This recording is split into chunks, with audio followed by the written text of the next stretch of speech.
కోపంగా ఉంది. ఈ వికలాంగతలు మీకు కోపం తెప్పిస్తాయి ఎందుకంటే మీరు మీ స్వతంత్రతను కోల్పోతారు.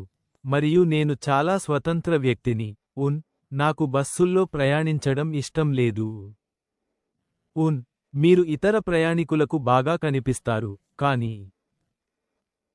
మీకు తెలుసు మీరు ఆ పనులు చేయలేరు. మీరు త్వరగా కదలలేరు, మరియు చాలామంది ఆ విషయానికి అర్థం చేసుకోకపోవచ్చు. కొన్నిసార్లు నాకు ఒక లేబుల్ పెట్టుకోవాలని అనిపించేది. నాకు స్ట్రోక్ వచ్చింది. నేను కదలలేను. అవును, ఇది జరిగిందని నేను చాలా అసంతృప్తిగా ఉండేవాడిని. నేను చాలా ఏడ్చేవాడిని. నిరాశగా, కోపంగా, అవును. కానీ మీరు ఎవరినీ నిందించలేరు, కాబట్టి మీరు దానితో కొనసాగుతారు. అదే నా వైఖరి. మీరు ఈ వికలాంగతను పొందారని అంగీకరించడం ద్వారా, ఇది శాశ్వతం కాకపోవచ్చు, ఇది 100% కాకపోవచ్చు, కానీ కనీసం మీరు మీకు ఇష్టమైనది చేస్తూ బయట ఉన్నారు అని అంగీకరించడం ద్వారా భావాలు కాలక్రమేణా మారాయి. మరియు నేను అసంతృప్తి లేదా నిరాశపై దృష్టి పెట్టను. అది మిమ్మల్ని కిందకు తీసుకువెళ్తుంది, కాబట్టి నేను దాని సానుకూల కోణాన్ని, ప్రతికూలాన్ని కాదు అని అనుకుంటాను. మీరు ఏడుస్తారు లేదా అనుచిత సమయాల్లో నవ్వుతారు వంటి భావాలు ఇప్పుడు ఎక్కువగా నియంత్రించబడ్డాయి.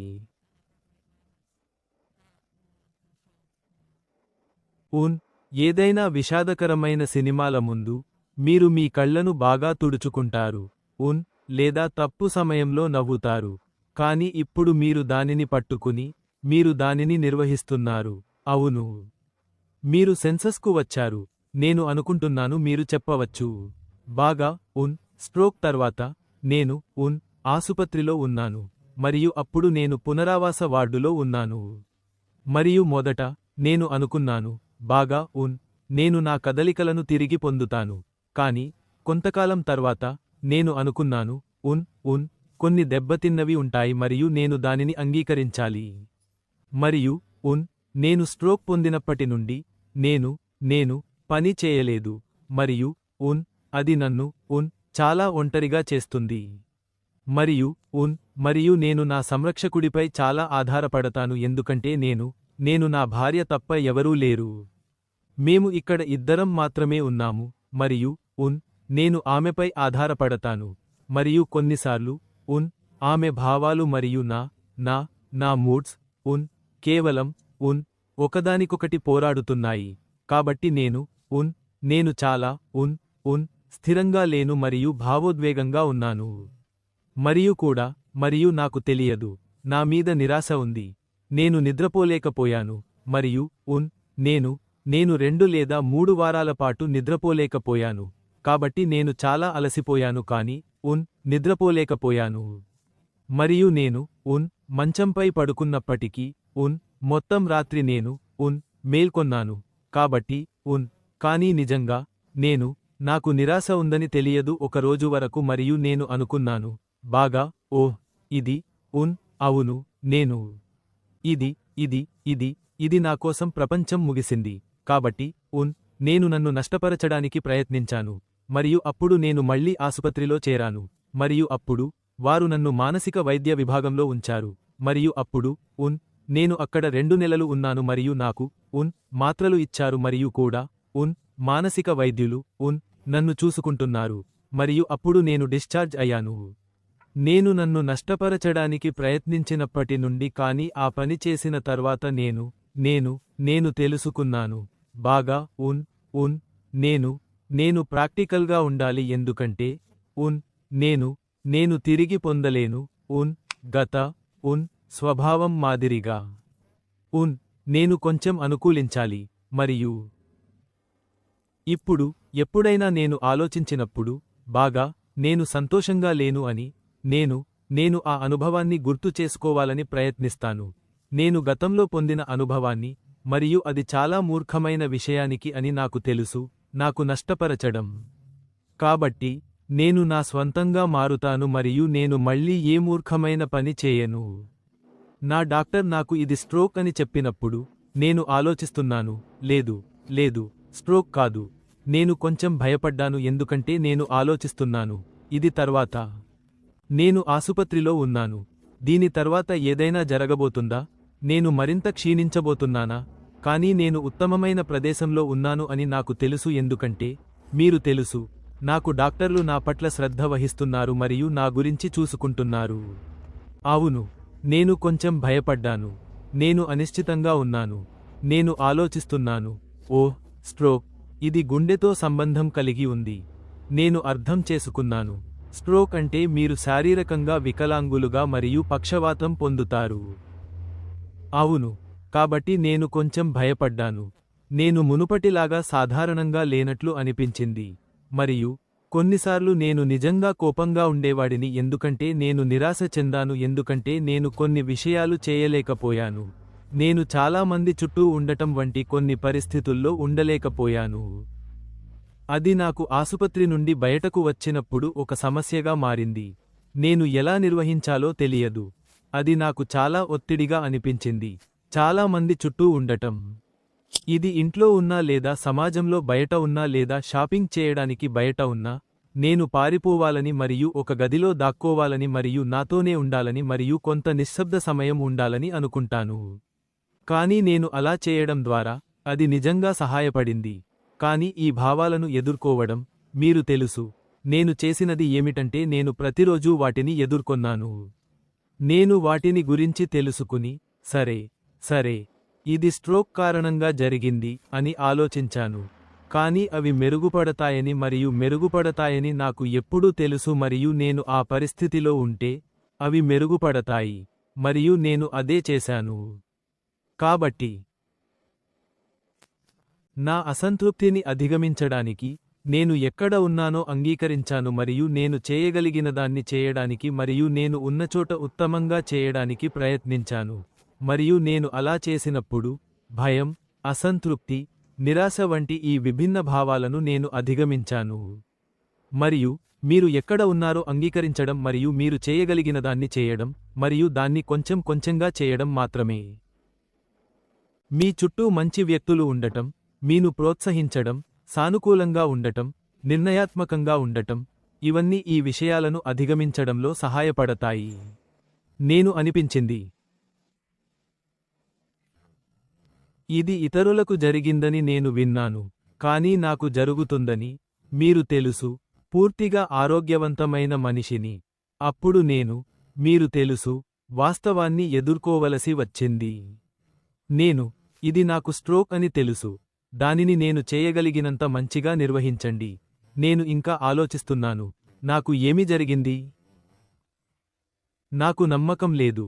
అంటే నాకు ఎలాంటి అనుభూతి లేదు. అంటే ఎలాంటి కదలిక లేదు మరియు నేను కాలు కదలించలేకపోయాను. నా చేతిని కదలించలేకపోయాను. మాట్లాడలేకపోయాను. నేను నిజంగా మంచానికే పరిమితమయ్యాను. మీరు తెలుసు, నన్ను అక్కడికి ఎత్తవలసి వచ్చింది. మరియు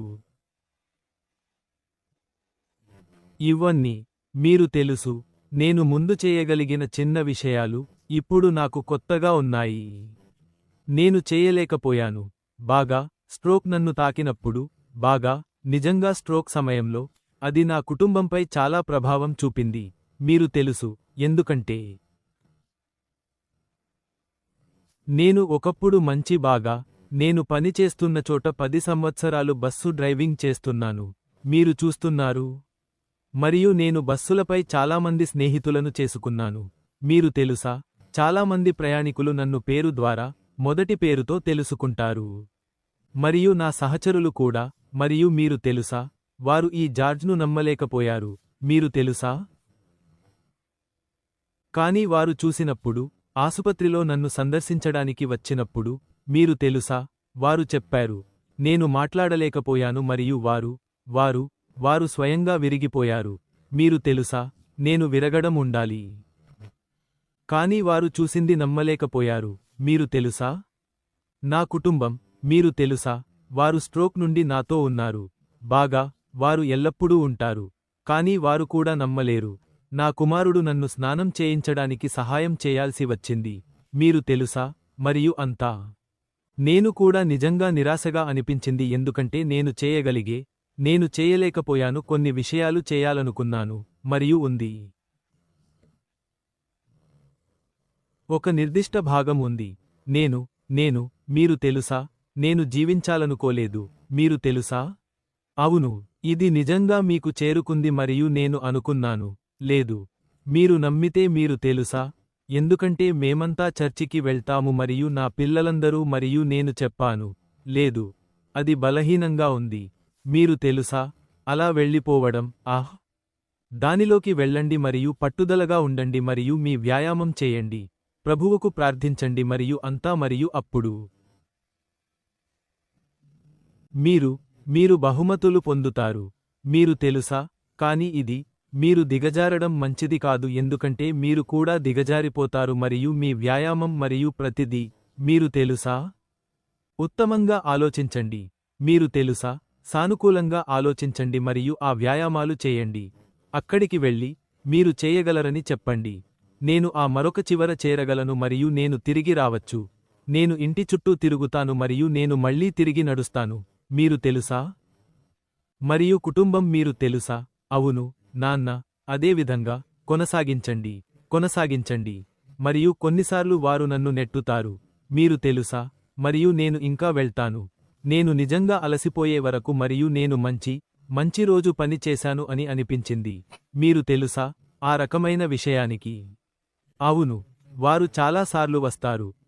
మీరు తెలుసా, వీరు సహచరులు, మీరు తెలుసా, వారు మిమ్మల్ని బాగా చూసినప్పుడు మరియు వారు మిమ్మల్ని చనిపోయినట్లు చూసినప్పుడు లాంటి వారు కాదు.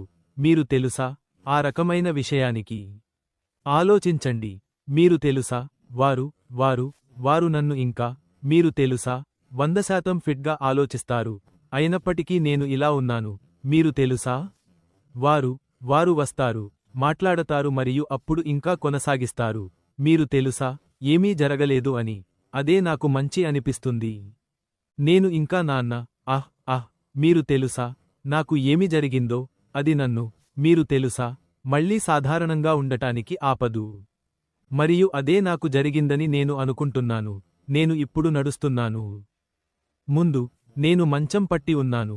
మీరు తెలుసా, కానీ నేను అనిపిస్తుంది. మీరు తెలుసా, ఎవరైనా మెరుగుపడాలనుకుంటే సానుకూలంగా ఆలోచించండి మరియు, మీరు తెలుసా, లేదా తదుపరి వ్యక్తి భుజంపై ఏడవకండి. మీరు తెలుసా? మీరు సరైన పని చేయడం ద్వారా వారిని కూడా ఉత్సాహపరచడానికి ప్రయత్నించండి. మీరు తెలుసా? నేను మొదట ఆసుపత్రికి వచ్చినప్పుడు, నేను కేవలం కనిపించాను. ఒక మేఘం మీద లేదా దానితో లేనట్లుగా మరియు కేవలం వెనక్కి వాలిపోయి, తర్వాత ఏమి జరుగుతుందో చూడటానికి వేచి ఉన్నాను. నేను నా కాళ్లను అనుభవించగలనా అని అడిగినట్లు నాకు గుర్తు ఉంది. అది ఎప్పుడు జరిగిందో నాకు ఖచ్చితంగా తెలియదు. కానీ లేకపోతే, నేను అన్నింటినీ నా దారిలో తీసుకుంటున్నాను మరియు కాదు. మరియు నేను స్ట్రోక్ గురించి లేదా ఏదైనా గురించి చింతించలేదు. కానీ నా నోరూర్పు గురించి నాకు కొంచెం ఆందోళన ఉంది. నేను ఎల్లప్పుడూ నోరూరుతున్నట్లు అనిపించింది. ఆ దశలో నా పెద్ద ఆందోళన అది. స్ట్రోక్ తర్వాత నాకు ఏమీ అనిపించలేదు. కానీ నేను నా జీవితాన్ని నేను చూస్తున్నట్లుగా జీవించాను. పూర్తిగా సంతోషంగా, ఎప్పటికప్పుడు ఒక సరదా ప్రయత్నించండి. కానీ నిరంతరం, నేను ఎల్లప్పుడూ దానిని మెరుగుపరచడానికి మార్గాలను చూస్తున్నాను. నా జీవితం. నేను మాట్లాడటాన్ని మెరుగుపరచగలను. నేను అసలు మాట్లాడలేకపోయాను. ఇప్పుడు నేను చాలా బాగా మాట్లాడుతున్నాను. ప్రతిరోజు నేను వెళ్తాను. నేను వెనక్కి చూసి నేర్చుకున్న దానిని, నేను మెరుగుపరచిన దానిని ఆలోచించగలను. అందులో ఏదీ అంతరాయం కలిగించలేను.